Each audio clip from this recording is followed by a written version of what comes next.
So ngayon mga ka-Mindtech, may tuturo ko sa inyong Facebook feature na baka hindi nyo pa alam or hindi nyo pa nasubukan. So itong Facebook feature na to is napakalupit at talagang napaka-astig.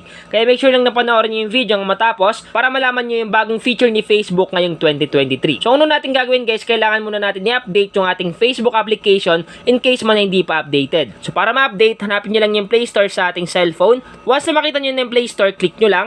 So click natin. Then pag nag-open na yung Play Store, pumunta naman tayo sa may search bar or search engine sa taas. So eto yon, click lang natin. Then i-type lang natin dito yung Facebook. So once na ma-type mo na yung Facebook, search mo lang. Once na ma-search mo yan, automatic lalabas yan. So once na may nakalagay ditong update, i-click mo lang yung update para in case man may mga bagong features si Facebook, automatic magkakaroon yung Facebook application sa phone natin. So once na tapos na kayo mag-update, ang gagawin nyo sunod, i-open nyo lang yung application. So click open. Once na maklik mo yung open, automatic mareredirect tayo sa ating Facebook account. Ngayon, ano nga ba yung sinasabi ko sa inyong Facebook feature na bago ngayong 2023? So, sa mga hindi pa nakakaalam, ang gagawin nyo lang, i-click nyo lang tong profile picture natin sa may bandang kaliwa sa taas. So, eto yon. I-click lang natin tong profile picture natin dito. Sunod natin gagawin, hanapin natin dito yung edit profile. So, ito yung edit profile. Sa katabi niyan guys, na edit profile, merong tatlong dot or tatlong tuldok. Ang gagawin natin, i-click lang natin tong tatlong dot dito. Click natin. Once na maklik na natin yung tatlong dot, scroll up lang natin. Scroll up. Sa pinakababa guys, meron dyang create another profile. Take note guys ha, wala kayong makikitang ganito once na hindi updated yung inyong Facebook application. Kaya mas maganda na i-update nyo muna bago kayo pumunta dito sa may tatlong dot para makita nyo yung create another profile. So click lang natin tong create another profile. Click natin. So once na maklik na natin yan, ito yung bagong feature ni Facebook. Nakalagay dito, create another profile. Express another side of you. Nakalagay din dito, show off a different side. Use a new name and get a new feed. So, ibig sabihin guys, sa isang account natin sa Facebook, pwede pala maging dalawa yung profile natin. So, napakabangis. Then, nakalagay din dito, connect with certain friends. Connect with select friends or groups and control who sees your post. Switch profiles with one login. Di ba magiging dalawa yung profiles natin? Pwede na tayo mag-switch sa isang login lang. Or ibig sabihin guys, isang email lang at password yung gagamitin natin. Automatic, pwede na tayo magkaroon ng dalawang profile at pwede na natin i-switch.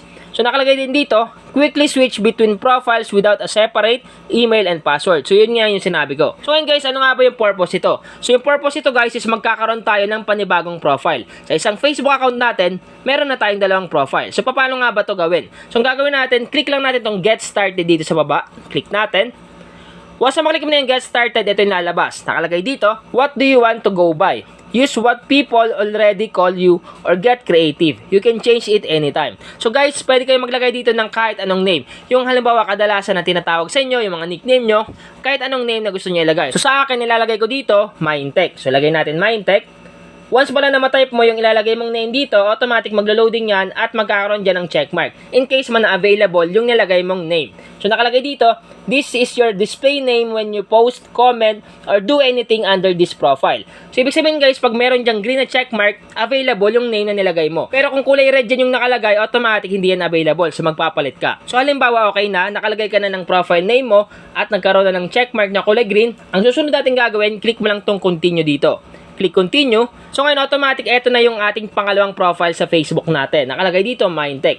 Then, andito yung username. Kung gusto nyo palitan yung username, walang problema. Pero para sa akin, okay na itong username ko kasi nga, sample lang naman to. So, once na nakalagay na kayo ng username, ang gagawin nyo lang, maglagay na kayo ng profile picture nyo at cover photo. So, para maglagay, i-click nyo lang tong parang camera dito at pwede na kayo maglagay ng kung anong gusto nyo ilagay na cover photo or profile picture. So, once na makalagay na kayo, ang gagawin nyo lang, click nyo lang tong continue dito.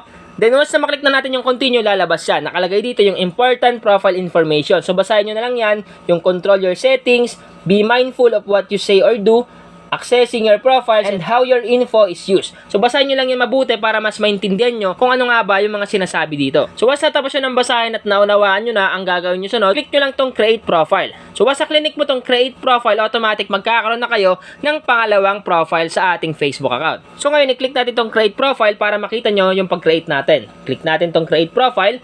So, automatic nakalagay dito, your new profile is being created. So, antayin nyo lang matapos. Then, nakalagay dito, switching to Mindtech. Automatic mag-loading yan. So, ngayon guys, kung makita nyo, meron na tayong pangalawang profile sa ating Facebook account. So, ibig sabihin lang guys, isang Facebook account, pwede ka pala gumawa ng another profile. So, ganun guys, yung advantage itong bagong update or bagong feature ni Facebook ngayong 2023. So, sana guys, nakatulong tong vlog ko ngayon. Once again naman, Mindtech PH, thank you, and God bless all.